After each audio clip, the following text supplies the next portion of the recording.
Ordre de bourse, les différents ordres classiques. Le choix du type d'ordre pour entrer ou sortir de ses positions sur les marchés financiers est primordial afin d'être le plus efficace possible. Ce choix dépend de la taille de la position, de la liquidité du marché sur lequel on souhaite entrer ou sortir, du timing. En effet, si on a une grosse position à dénouer et que le marché est peu liquide, on devra le faire en plusieurs fois, et l'action risque de faire évoluer sensiblement les cours. Il faut garder en tête que les ordres de bourse constituent une étape stratégique dans son plan de trading et le choix de ces ordres est important. Heureusement, il existe un éventail complet d'ordres de bourse mis à la disposition des particuliers actifs sur les marchés. Les ordres au marché, cet ordre est prioritaire sur les autres types et permet d'entrer ou sortir de ses positions rapidement, sans fixer de prix minimum ou maximum. En passant un ordre au marché, il sera exécuté en totalité et immédiatement, mais on ne maîtrise pas son cours d'exécution. On l'utilise donc pour rentrer rapidement dans un marché liquide et être sûr d'être exécuté. Exemple, on passe un ordre au marché pour acheter 1000 actions de la société XYZ. Si, dans le carnet d'ordre, les premières offres à la vente sont 700 titres à 22 € et 800 titres à 23 €, alors notre ordre sera exécuté. De la façon suivante,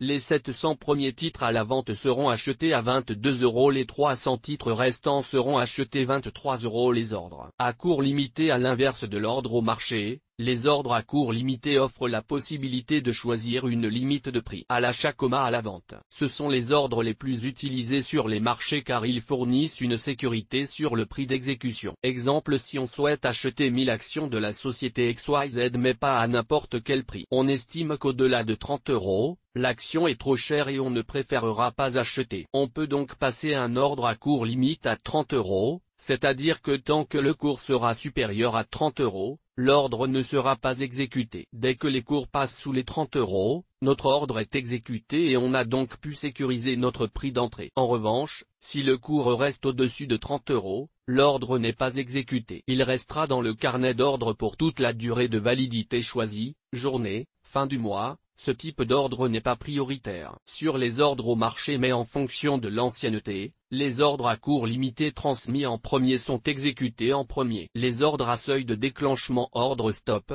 et les ordres à plage de déclenchement. Les ordres à seuil de déclenchement sont des ordres automatiques qui permettent de se fixer un cours d'achat ou de vente. Pour un ordre d'achat, il permet de se fixer un prix au-dessus duquel on est acheteur. Pour un ordre de vente, il procure une sécurité et la position est liquidée automatiquement lorsque les cours cassent à la baisse un seuil critique que l'on a déterminé à l'avance. C'est pourquoi on appelle aussi cet ordre un ordre stop. Les ordres à plage de déclenchement fonctionnent de la même manière, mais au lieu d'un cours, on définit une fourchette de cours au sein de laquelle l'ordre sera actif. Ce type d'ordre a pour avantage de ne pas s'exécuter lorsque l'on est en présence d'un gap important à l'ouverture des marchés. Exemple, les ordres à seuil de déclenchement entrent concrètement dans les stratégies de trading. Ils permettent de sécuriser les gains et de limiter les pertes, sans avoir à être tout le temps devant son ordinateur et surveiller son carnet d'ordre. Imaginons un trader qui prend une position à l'achat sur le titre Total. Il prend position à 38,40 €. Selon son plan de trading, si le titre casse à la baisse les 38 €, alors il repartira dans une tendance baissière et il perdra de l'argent. Pour éviter cela et ne pas avoir à surveiller sans cesse ses écrans, il placera un ordre à seuil de déclenchement à 37,80